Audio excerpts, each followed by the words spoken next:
Welcome back to another edition of the Course Creation Incubator podcast. I'm your host, Gina Onativia, here to inspire you to take action and get some serious momentum going on your course creation and your marketing. And if I sound especially fired up right now, it's because I just had the first of my monthly Q&A calls with my 6-week accelerators, and it was awesome for a number of reasons. First and foremost, I got to reconnect face-to-face virtually with my 6-week accelerator students, check in with them, see how they're doing. Second, I got to teach some content, and it's been a little while. I teach every week on this podcast, as you know, but it's another thing to teach virtually like that. So it got me inspired to do some research, teach some new stuff. So that was super cool. Third, there was action taking. You could see the light bulbs going off, the community blowing up as soon as we were done with that call with students taking action. And I knew those students were going to be able to move forward with confidence. So I thought today, let's talk about one big topic that came up in that Accelerator Q&A. Because for my Accelerator students, they've got the building of the course down. They've got a streamlined way to create their course inside of the 6-week Accelerator. There's no extra fluff in there. It's just a direct path to getting your starter course launched in 6 weeks. So most of the questions that come up is what's the best way to market? And several of my 6-week accelerators, not all of them, but several of them want to focus on webinars or trainings. They could teach a little bit about their course, what can be included, and then sell their program at the end. In the accelerator, I walk through ways to market, and we talk a little bit about webinars too as part of week 4. For some of you listening right now, webinars might be a really great tactic for a launch, or it might be more appropriate for your second launch. I always like to say to my 6-week accelerator students that when you're starting out, maybe think a little bit more grassroots. Who's in your network? Who can you reach out to get a nice and cozy founding member class to launch? Then maybe on your second launch, you introduce gated webinars, which is exactly what we talked about in this Accelerator Q&A. By the way, right now for the 6-week Accelerator, I'm offering 2 bonuses. One bonus is the monthly Q&As where I'm breaking down a strategy, usually around marketing. Then we do some hot seats and we answer questions. The other bonus that we've got going on right now is an upgraded community. Thanks to Kajabi upgrading their communities, we've got a pretty robust community inside of there right now if you want to check it out. So if you're interested, check out the link in the show notes, coursecreationboutique.com/6weeks. Streamlined program to get your starter course out there, to get it out to market, so you can start generating that cash flow that I know we are all looking for. All right, let's get to the heart of today's episode where we're figuring out what do you teach in a webinar, a class, a training, whatever you want to call it. How do you know which topic to go with for your webinar? Now, what I want you to think about is what needs to happen or what does your student need to know in order to buy from you? All right, let's dive into the heart of this episode, which is about how do you know what to teach inside of your webinar, your class, your training, whatever you call it. Now, I want to back up a step because as a reminder, the outcome for your webinar is to be a selling event. You will more than likely be selling at the end of your webinar. Now, some of you could have webinars for list building. I like that strategy as well. But what we're talking about today is a selling event. I want you selling your course, your program, whatever you've got at the end of this training with folks. You're going to add value. You're not going to completely oversatiate them. Okay, so we got to be careful about that. We'll talk about that more in a minute. But you're going to add value so they get the sense of what it would be like to work with you. They're going to start to see some results in advance with you. I want you to keep that in mind as you're building out your content for your webinar. Now, to figure out your topic, I want you to think about what needs to happen or what do they need to know in order to buy from you? What is that clear next step for them? It's your course, but what's that step before they buy your course that they need to get to? So for example, when I teach a webinar, my job is to make sure that you know that you have a best-selling course or a great course idea inside of you. Because I've said it before in this podcast, and I'll say it again, every call, every training I do, I was actually on the phone with someone yesterday. They said, do you think this is a good idea? Everyone wants to look in the crystal ball and help decide, should I move forward with this? And I tend to be really brutally honest about whether you have a good or a potentially best-selling course idea, because I know there's a lot of course creators out there. And to have a best-selling course idea, it does take something special. It takes a great niche, a great promise, a unique selling proposition. So if I think in terms of my own webinars, my job is to make sure you feel like you have that best-selling course idea. Because in order for you to buy, say for example, I was just talking about my 6-week accelerator, I want you to feel and know you can move forward with confidence because you have a great course idea. All right, let me bring up a few other examples to get this concept going for you.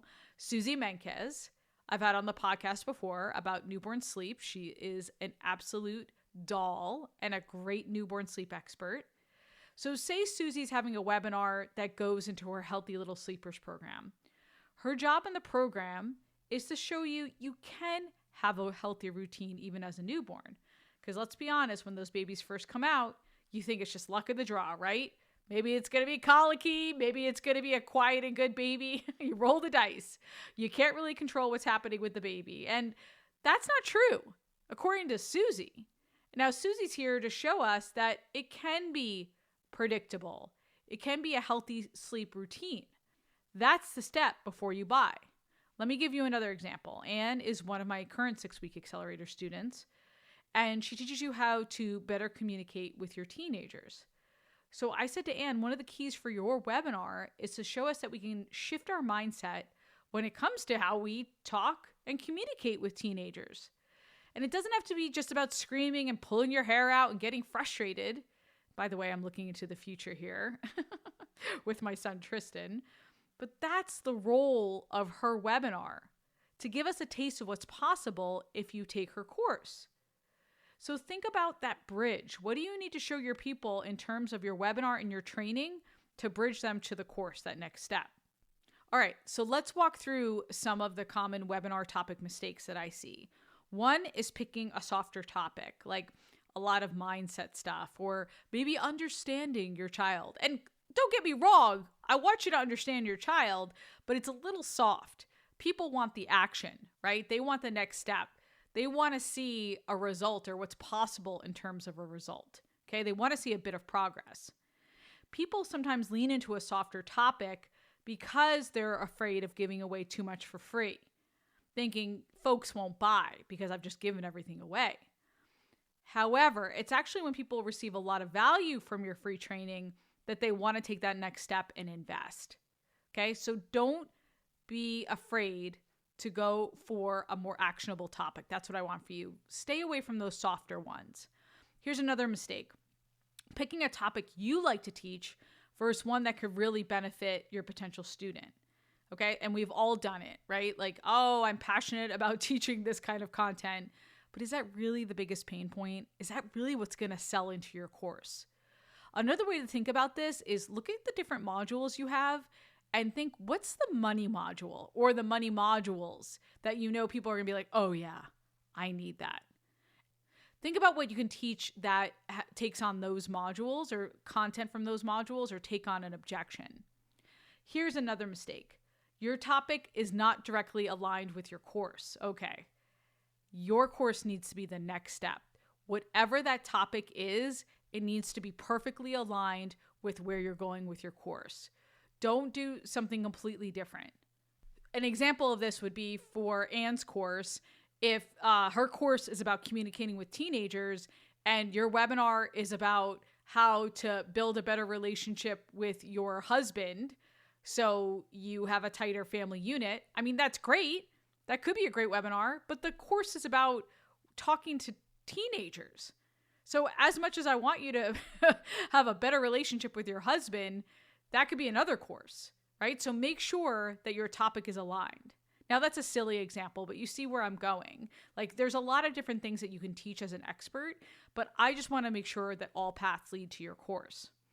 Here's my last mistake that I like to talk about, going too far into the details. Now you're in the weeds. I know you want to over-deliver. I know you want to bring it as an expert, especially the first time out. We tend to over-deliver, right? Because we want to prove that we are the expert, we are the authority here.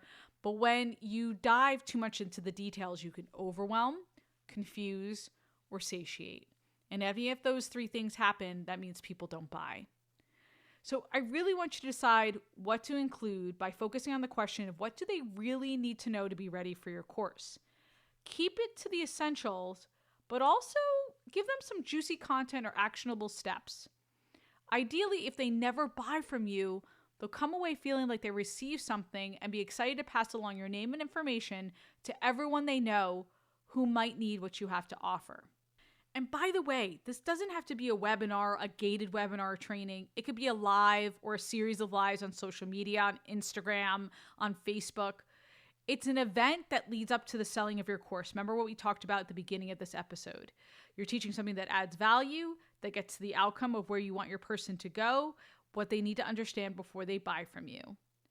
And here's the scoop too. I think people in general are getting a little burned out by content overload. A lot of times we think we have to add more to webinars or challenges or our lives, but adding more content doesn't equal more value all the time. If you're doing something over a series of days, so if you're doing a challenge or you're breaking up your webinars, look how you can get them to take action and get some wins before buying your course. All right, so in closing, what gap do you need to bridge when you're doing your webinar to your course?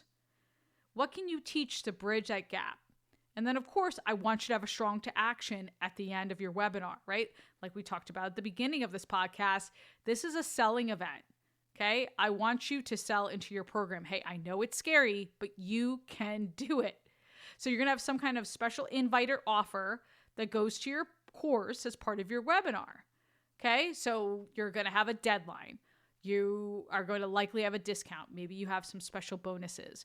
Whatever it looks like, you're going to bake that in as part of your invite that you have at the end of your webinar. So if you're stuck in terms of how you want to put your webinar together, or if you have questions, hit me up on social media. I'd love to answer questions. Please leave me a review if I'm changing your thought process or how you approach your course creation or your marketing. And until next week, go create, be you and be brilliant, and get it done.